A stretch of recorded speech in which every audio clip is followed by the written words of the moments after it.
ನೀವು ನೋಡ್ತಾ ಇದ್ದೀರಾ ರಿಪಬ್ಲಿಕ್ ಕನ್ನಡ. ನಾನು ಸ್ಮಿತಾ ರಂಗನಾಥ್. ಭಾರತ ಹಾಗೆ ಪಾಕಿಸ್ತಾನದ ಡಿಜಿಎಂಒಗಳ ನಡುವಿನ ಮಹತ್ವದ ಮೀಟಿಂಗ್ ಇವತ್ತು ಮಧ್ಯಾಹ್ನ 12 ಗಂಟೆಗೆ ಆಗೋದಿದೆ. Director general of military operations ಕಳೆದ 2 ದಿನಗಳ ಹಿಂದೆ ಡಿಜಿಎಂಒ ಭಾರತದ ಡಿಜಿಎಂಒಗೆ ಕರೆ ಮಾಡಿ ಕದನ ವಿರಾಮದ ಪ್ರಸ್ತಾಪವನ್ನ ಇಟ್ಟಿದ್ರು.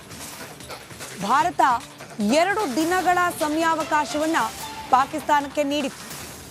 ಇದರ ನಡುವೆ ಕೂಡ ಪಾಕಿಸ್ತಾನದಿಂದ ಮೇ 10ನೇ ತಾರೀಕಿನ ರಾತ್ರಿ ಮತ್ತೊಮ್ಮೆ ಕದನ ವಿರಾಮದ ಉಲ್ಲಂಘನೆ ಮಾಡಲಾಗಿದೆ. ಹೀಗಾಗಿ ಇವತ್ತು ಮಧ್ಯಾಹ್ನ ನಡೆಯಲಿರುವ ಈ ಹೈ ವೋಲ್ಟೇಜ್ ಸಭೆ ಬಗ್ಗೆ ಕುತೂಹಲ ಇದ್ದೇ ಇದೆ. ಸೇನಾ ಕಾರ್ಯಾಚರಣೆ ಬಗ್ಗೆ ಅಷ್ಟೇ ಈ ಒಂದು ಮೀಟಿಂಗ್ನಲ್ಲಿ ಚರ್ಚೆ ಆಗೋ ಸಾಧ್ಯತೆ ಇದೆ. ಯಾವುದೇ ವಿವಾದಗಳ ಬಗ್ಗೆ ಮಾತುಕತೆ ಇರೋದಿಲ್ಲ. ಹೀಗಾಗಿ ಎಲ್ಲರ ಚಿತ್ತ ಇವತ್ತಿನ ಡಿಜಿಎಂಒಗಳ ಸಭೆಯತ್ತ ನೆಟ್ಟಿದೆ. ಇನ್ನು ಪಾಕಿಸ್ತಾನದ ಮುಂದೆ ಭಾರತದ ಬೇಡಿಕೆ ಏನಿರುತ್ತೆ ಅನ್ನೋದು ಸದ್ಯಕ್ಕಿರುವ ಕುತೂಹಲ.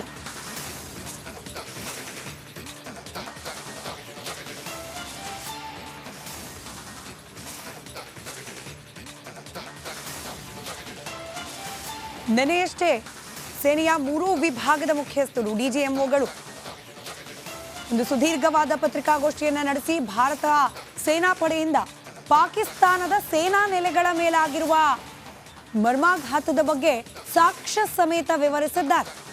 ಪಾಕಿಸ್ತಾನದ 4 ಪ್ರಮುಖ ವಾಯುನೆಲೆಗಳನ್ನ ಯಾವ ರೀತಿ ಆಘಾತಕ್ಕೆ ಒಳಪಡಿಸಲಾಗಿದೆ ಅನ್ನೋದನ್ನ ಸಾಕ್ಷ್ಯ ಸಮೇತ ಸೇನೆಯ 3 ವಿಭಾಗದ ಡಿಜಿಎಂಒಗಳು ವಿವರಿಸಿದ್ದಾರೆ. ಈಗ ಆಲ್ರೆಡಿ ಭಾರತ ನಡೆಸಿರುವ ದಾಳಿಗೆ ಪಾಕಿಸ್ತಾನ ಹೈರಾಣಾಗಿ ಹೋಗಿದೆ. ಹೀಗಾಗಿ ಯುದ್ಧದ ಪರಿಸ್ಥಿತಿಯನ್ನ ತಿಳಿಗೊಳಿಸಿಕೊಳ್ಳೋದು ಪಾಕಿಸ್ತಾನಕ್ಕೆ ಅನಿವಾರ್ಯವಾಗಿದೆ. ಭಾರತ ಒಂದಿಷ್ಟು ಮಂದಿ ಉಗ್ರರು, ಮೋಸ್ಟ್ ವಾಂಟೆಡ್ ಪಟ್ಟಿಯಲ್ಲಿರುವ ಉಗ್ರರನ್ನ ಭಾರತಕ್ಕೆ ಹಸ್ತಾಂತರ ಮಾಡುವಿಗೆ ಡಿಮ್ಯಾಂಡ್ ಇಡುತ್ತಾ ಅಥವಾ ಬಹು ನಿರೀಕ್ಷಿತ ಪಾಕ್ ಆಕ್ರಮಿತ ಕಾಶ್ಮೀರದ ವಿಚಾರವನ್ನ ಪ್ರಸ್ತಾಪ ಮಾಡುತ್ತಾ ಸದ್ಯಕ್ಕಿರುವ ಕುತೂಹಲ ಇದೆ.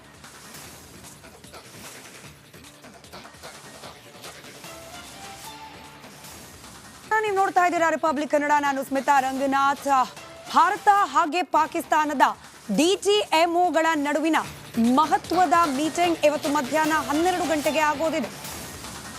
Director general of military operations ಕಳೆದ 2 ದಿನಗಳ ಹಿಂದೆ ಡಿಜಿಎಂಒ ಭಾರತದ ಡಿಜಿಎಂಒಗೆ ಕರೆ ಮಾಡಿ ಕದನ ವಿರಾಮದ ಪ್ರಸ್ತಾಪವನ್ನ ಇಟ್ಟಿದ್ರು. ಭಾರತ 2 ದಿನಗಳ ಸಮಯಾವಕಾಶವನ್ನ ಪಾಕಿಸ್ತಾನಕ್ಕೆ ನೀಡಿತ್ತು. ಇದರ ನಡುವೆ ಕೂಡ ಪಾಕಿಸ್ತಾನದಿಂದ ಮೇ 10ನೇ ತಾರೀಕಿನ ರಾತ್ರಿ ಮತ್ತೊಮ್ಮೆ ಕದನ ವಿರಾಮದ ಉಲ್ಲಂಘನೆ ಮಾಡಲಾಗಿದೆ. ಹೀಗಾಗಿ ಇವತ್ತು ಮಧ್ಯಾಹ್ನ ನಡೆಯಲಿರುವ ಈ ಹೈ ವೋಲ್ಟೇಜ್ ಸಭೆ ಬಗ್ಗೆ ಕುತೂಹಲ ಇದ್ದೇ ಇದೆ.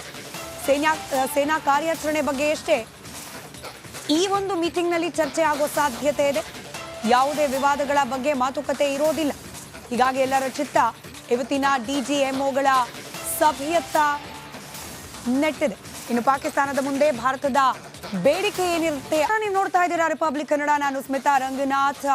ಭಾರತ ಹಾಗೆ ಪಾಕಿಸ್ತಾನದ ಡಿಜಿಎಂಒಗಳ ನಡುವಿನ ಮಹತ್ವದ ಮೀಟಿಂಗ್ ಇವತ್ತು ಮಧ್ಯಾಹ್ನ 12 ಗಂಟೆಗೆ ಆಗೋದಿದೆ. Director general of military operations ಕಳೆದ 2 ದಿನಗಳ ಹಿಂದೆ ಡಿಜಿಎಂಒ ಭಾರತದ ಡಿಜಿಎಂಒಗೆ ಕರೆ ಮಾಡಿ ಕದನ ವಿರಾಮದ ಪ್ರಸ್ತಾಪವನ್ನ ಇಟ್ಟಿದ್ರು. ಭಾರತ 2 ದಿನಗಳ ಸಮಯಾವಕಾಶವನ್ನ ಪಾಕಿಸ್ತಾನಕ್ಕೆ ನೀಡಿತ್ತು. ಇದರ ನಡುವೆ ಕೂಡ ಪಾಕಿಸ್ತಾನದಿಂದ ಮೇ 10ನೇ ತಾರೀಕಿನ ರಾತ್ರಿ ಮತ್ತೊಮ್ಮೆ ಕದನ ವಿರಾಮದ ಉಲ್ಲಂಘನೆ ಮಾಡಲಾಗಿದೆ. ಹೀಗಾಗಿ ಇವತ್ತು ಮಧ್ಯಾಹ್ನ ನಡೆಯಲಿರುವ ಈ ಹೈ ವೋಲ್ಟೇಜ್ ಸಭೆ ಬಗ್ಗೆ ಕುತೂಹಲ ಇದ್ದೇ ಇದೆ. ಸೇನಾ ಕಾರ್ಯಾಚರಣೆ ಬಗ್ಗೆ ಅಷ್ಟೇ ಈ ಒಂದು ಮೀಟಿಂಗ್ನಲ್ಲಿ ಚರ್ಚೆ ಆಗೋ ಸಾಧ್ಯತೆ ಇದೆ. ಯಾವುದೇ ವಿವಾದಗಳ ಬಗ್ಗೆ ಮಾತುಕತೆ ಇರೋದಿಲ್ಲ. ಹೀಗಾಗಿ ಎಲ್ಲರ ಚಿತ್ತ ಇವತ್ತಿನ ಡಿಜಿಎಂಒಗಳ ಸಭೆಯತ್ತ ನೆಟ್ಟಿದೆ. ಇನ್ನು ಪಾಕಿಸ್ತಾನದ ಮುಂದೆ ಭಾರತದ ಬೇಡಿಕೆ ಏನಿರುತ್ತೆ ಅನ್ನೋದು ಸದ್ಯಕ್ಕಿರುವ ಕುತೂಹಲ.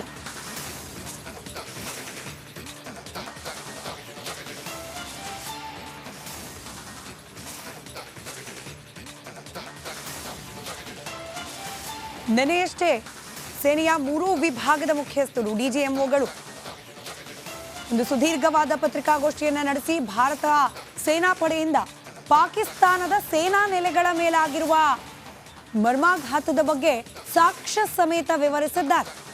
ಪಾಕಿಸ್ತಾನದ 4 ಪ್ರಮುಖ ವಾಯುನೆಲೆಗಳನ್ನು ಯಾವ ರೀತಿ ಆಘಾತಕ್ಕೆ ಒಳಪಡಿಸಲಾಗಿದೆ ಅನ್ನೋದನ್ನ ಸಾಕ್ಷ್ಯ ಸಮೇತ ಸೇನೆಯ 3 ವಿಭಾಗದ ಡಿಜಿಎಂಒಗಳು ವಿವರಿಸಿದ್ದಾರೆ. ಈಗ ಆಲ್ರೆಡಿ ಭಾರತ ನಡೆಸಿರುವ ದಾಳಿಗೆ ಪಾಕಿಸ್ತಾನ ಹೈರಾಣಾಗಿ ಹೋಗಿದೆ. ಹೀಗಾಗಿ ಯುದ್ಧದ ಪರಿಸ್ಥಿತಿಯನ್ನ ತಿಳಿಗೊಳಿಸಿಕೊಳ್ಳೋದು ಪಾಕಿಸ್ತಾನಕ್ಕೆ ಅನಿವಾರ್ಯವಾಗಿದೆ. ಭಾರತ ಒಂದಿಷ್ಟು ಮಂದಿ ಉಗ್ರರು, ಮೋಸ್ಟ್ ವಾಂಟೆಡ್ ಪಟ್ಟಿಯಲ್ಲಿರುವ ಉಗ್ರರನ್ನ ಭಾರತಕ್ಕೆ ಹಸ್ತಾಂತರ ಮಾಡಬೇಕೆ ಡಿಮ್ಯಾಂಡ್ ಇಡುತ್ತಾ ಅಥವಾ ಬಹು ನಿರೀಕ್ಷಿತ ಪಾಕ್ ಆಕ್ರಮಿತ ಕಾಶ್ಮೀರದ ವಿಚಾರವನ್ನ ಪ್ರಸ್ತಾಪ ಮಾಡುತ್ತಾ ಸದ್ಯಕ್ಕಿರುವ ಕುತೂಹಲ ಇದೆ.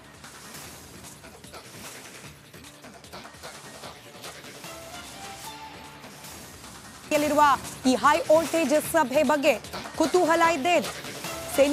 ಸೇನಾ ಕಾರ್ಯಾಚರಣೆ ಬಗ್ಗೆ ಅಷ್ಟೇ ಈ ಒಂದು ಮೀಟಿಂಗ್ನಲ್ಲಿ ಚರ್ಚೆ ಆಗೋ ಸಾಧ್ಯತೆ ಇದೆ. ಯಾವುದೇ ವಿವಾದಗಳ ಬಗ್ಗೆ ಮಾತುಕತೆ ಇರೋದಿಲ್ಲ. ಹೀಗಾಗಿ ಎಲ್ಲರ ಚಿತ್ತ ಇವತ್ತಿನ ಡಿಜಿಎಂಒಗಳ ಸಭೆಯತ್ತ ನೆಟ್ಟಿದೆ. ಇನ್ನು ಪಾಕಿಸ್ತಾನದ ಮುಂದೆ ಭಾರತದ ಬೇಡಿಕೆ ಏನಿರುತ್ತೆ ಅನ್ನೋದು ಸದ್ಯಕ್ಕಿರುವ ಕುತೂಹಲ.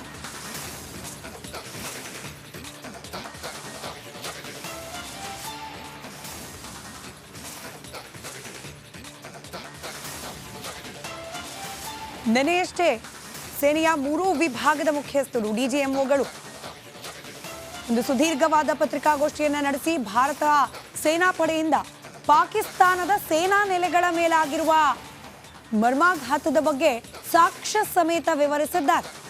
ಪಾಕಿಸ್ತಾನದ 4 ಪ್ರಮುಖ ವಾಯುನೆಲೆಗಳನ್ನು ಯಾವ ರೀತಿ ಆಘಾತಕ್ಕೆ ಒಳಪಡಿಸಲಾಗಿದೆ ಅನ್ನೋದನ್ನ ಸಾಕ್ಷ್ಯ ಸಮೇತ ಸೇನೆಯ 3 ವಿಭಾಗದ ಡಿಜಿಎಂಒಗಳು ವಿವರಿಸಿದ್ದಾರೆ.